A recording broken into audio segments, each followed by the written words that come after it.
teaching my African cousin how to dance powwow with Tivata.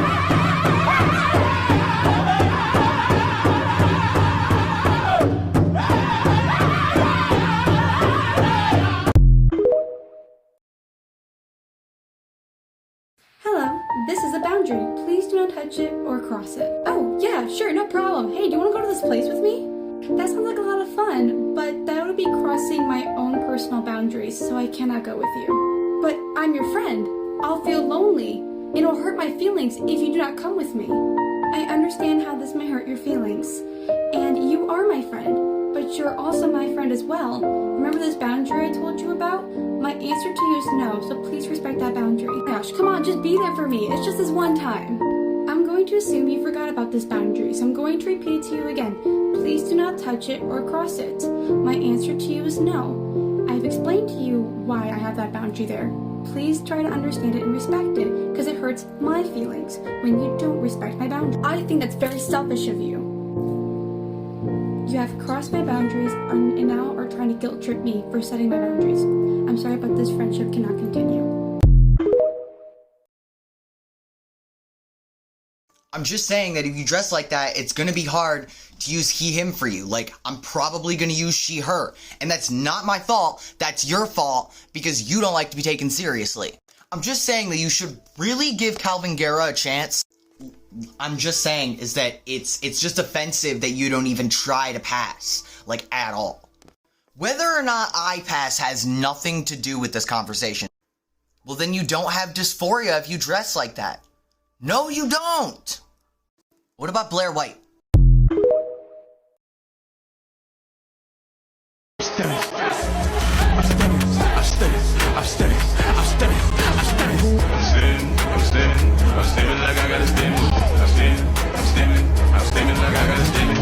Man isn't financially confident, he tends to go for bigger women. True. Well, I'm about to piss some skinny women off today, but we really need to be real with ourselves. The reason that skinny women can't fathom the fact that larger women continue to date and marry is because they secretly hate their fitness lifestyle. It's the same exact reaction girls who don't do schmex work have when they find out that girls who do schmex work still get married.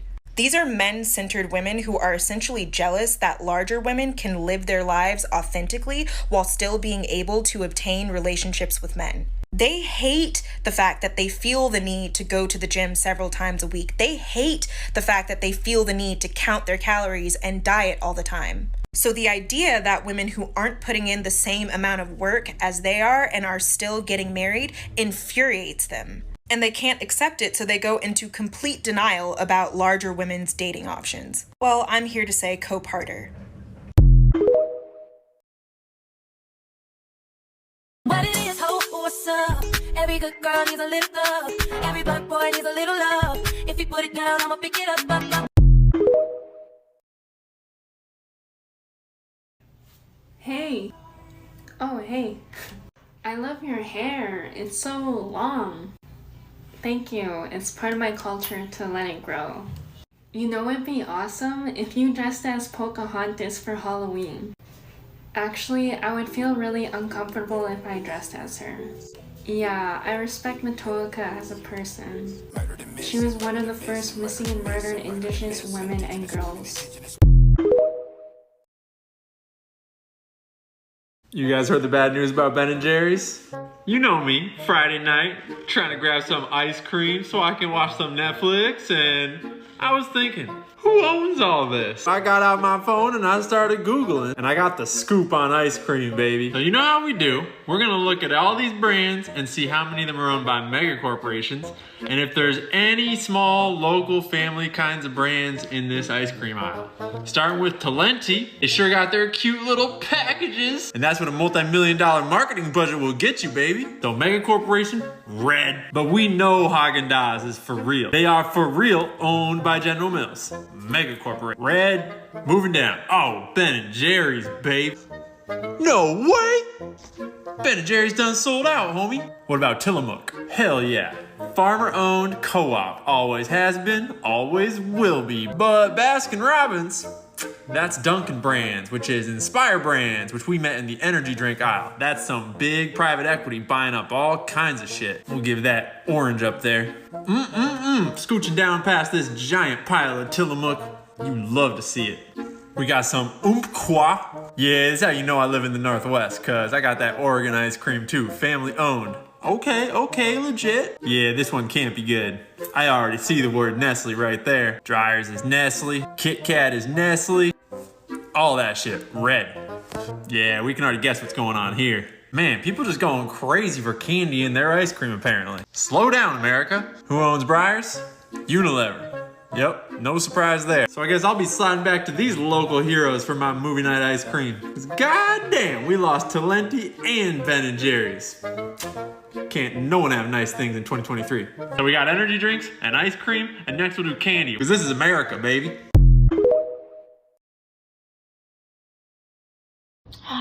Such a beautiful day to be black. Beautiful, beautiful day to be black.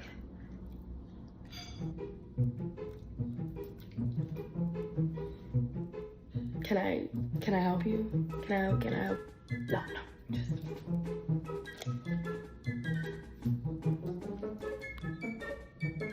Okay. Oh, so nice to have you at work, right? I love a 3-day weekend. Do you know why you're not at work? Do you know what the holiday is today? Do you know what people are celebrating? Something about June and teeth. I mean, a dental holiday. I'm not really entirely sure, but I'm just, I needed this break, you know, especially with the kids getting out of school, and it's really nice for us to be home, and excuse me, I just want to say that you deserve this long needed, overdue rest. Okay, you stay strong today, just like your people stayed strong. Okay, you deserve anything that you want today, all right? It is long overdue, this rest that you've needed. Years, hundreds of years in the making because of my. And I just want to say sorry. You could also say sorry in the form of reparation. You know, you could do that. Well, you see, it wasn't me who did this. Like, you know, like, well, I wasn't there. I didn't do it. I'm a byproduct, but like, I don't really know how that's going. You're so helpless, right? Don't you just want my support? So you guys get your own Independence Day? Like, July 4th wasn't enough. Just so anti-America. Mm-hmm. You blacks want everything that you want.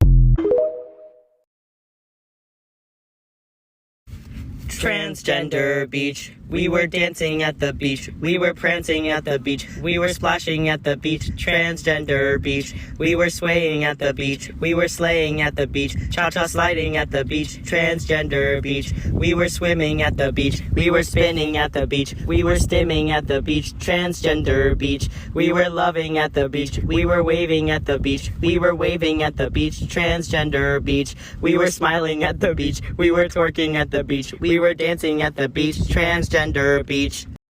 Take that, Ron DeSantis. Transgender beach. We were happy at the beach. We were slappy at the beach. We were slappy at the beach. Transgender beach. Transgender on the beach.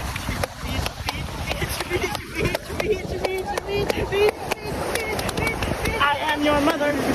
Listen to me. Don't all that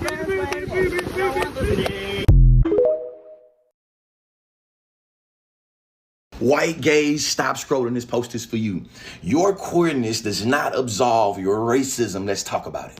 As a black, cis, straight man that's an ally of our community, I've ran into a lot of times racial dialogue of people trying to patch white guilt up with their little band-aids of queerness, and I don't think you recognize what you're doing. Imagine if I tried to absolve my homo negativity because I'm black, recognizing I still can be homo negative to folks in my neighborhood, can't I? It's the same way when you try to absolve your racial identity by talking about your queer identity. That's not how intersectionality works. And we know within the LGBT community, there's a lot of racial disparities as well as just straight up anti-blackness in that community. The purpose of this video is to talk about how you cannot explain away your racial identity just because you're gay and you're queer. This does not absolve your kinship that you have within white supremacy and whiteness. Stating it simple, white gays, y'all act like white liberals and y'all have a hard time coming to grips with how you also can be implicated in racism. Support Juneteenth and Pride Month today, please. I do not tan. And my mom is black. She thought I would. So did she Is just your not mom really black? Yes. Really? Yeah. So your dad's Jewish? Yes. Your mom's black? Yes. Isn't that crazy? Damn, you should be hotter. Yikes. So I'm black and Jewish like the guy in the video. My mom is black. My dad is Jewish. And I want to be clear before I jump into this, like, I don't have any issues with joking around about optics. I get it. If you say that you have a black parent, but you're very optically white appearing in the way that he is and the way that I am sometimes, then there's going to be some natural curiosity. My family teases me about that all the time. So that's not my issue with this exchange. My issue is that the exchange is rooted in some really harmful stereotypes. Historically, Jewish men have not been viewed as desirable or attractive. They've been portrayed through imagery of goblins and rats with cartoonishly large noses, and a lot of that imagery has been used in the justification of anti-Semitism across time and space, particularly in Nazi Germany. On the flip side, we see black women have historically been hypersexualized as sapphires and Jezebels, and I feel all of that coming to the fore in this joke about how, oh, well, if your mom is black, you should be more attractive, because there's a presumption that the Jewish father is not desirable, and that the black mom has a degree of sexual attraction to her. You see what I'm saying? And I feel like with anti-Semitism on the rise right now, with anti-black racism an omnipresent and ongoing issue, it doesn't really make sense for us to continue to circulate stereotypes that these communities, our communities, are desperately trying to extinguish. This is not a joke. It really is a matter of life and death for so many of us that some of y'all really believe these things.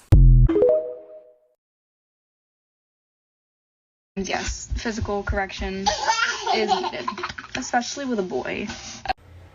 Wow, a lot to unpack there. Let's start with the behaviors that you say are out of character for your child that lead to him being spanked. Your examples were hitting, kicking, and throwing tantrums. Do you know what behaviors are not out of character and developmentally appropriate for a 2-year-old? Hitting, kicking, and throwing tantrums. While they are undesirable, they are developmentally appropriate. And so hitting your kid to say, it hurts when you hit me, therefore I will hit you, that does not teach him anything. I'm guessing you're learning this because you continue having to do it to your kid. Redirect. Don't give him attention when he's hitting. Parent your fucking kid. Because I'm sorry, spanking your kid is lazy fucking parenting. You are most likely doing it because you are unable to regulate your own emotions when your child is behaving this way. You go on to say, well, I'm not hitting my kid, it's just a tap. And then in another video, you say it's enough to leave a sting. Taps do not sting. Calling it a tap does not take away from the fact that you are putting your hands on your child. I know you don't believe in science because you said, oh, the studies don't mean anything, but it is scientifically and statistically proven that your child is more likely to have cognitive, emotional, and behavioral problems if they are spanked. Your 2-year-old's brain cannot differentiate between a tap or a spank and physical abuse. It just can't. All your child knows is, mommy, the person who's supposed to keep me most safe, just hit me. Now let's go back to the part I stitched. How spanking is especially necessary for little boys. You are perpetuating the idea that boys and men are not allowed to experience their big emotions. That they just need to bottle it up and shut up or they're gonna get hands put on them. That's called toxic masculinity, babe. You are setting your child up for fucking failure. If you are unwilling or just don't have any basic understanding of normal child development,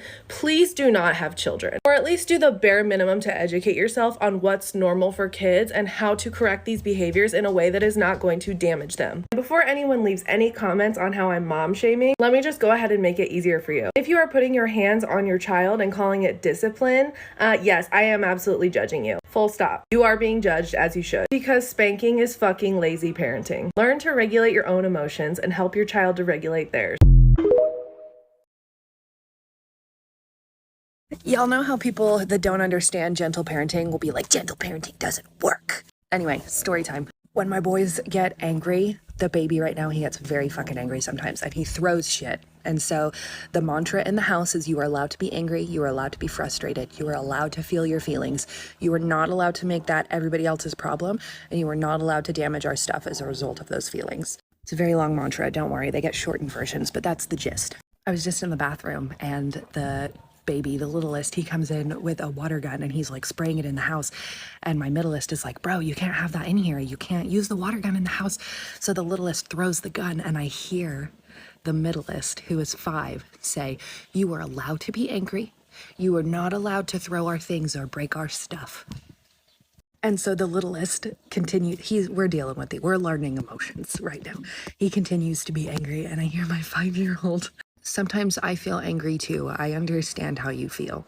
What? But gentle parenting doesn't work. Doesn't work. Kids don't understand anything. You know what I mean? Because you know what would have happened if I was spraying my brother with a water gun in the house when I was little? My brother and I would have gotten into a physical altercation, and I probably would have gotten my ass whooped by one of the parents. But guess whose kids have problem-solving skills because of the way that we parent in this house? It's the long game, you guys. You might think that your kids are not fucking listening. I don't know how many times I repeat during the daytime. You were allowed to be angry. You were not allowed to damage our things. I say it all the fucking time. All the time. And sometimes it feels like it's not sticking. But it is. It's the long game. It's not quick. It's the long game you're playing. Play that shit. Shit like this brings the movement down. Everyone's a feminist until there is a spider around.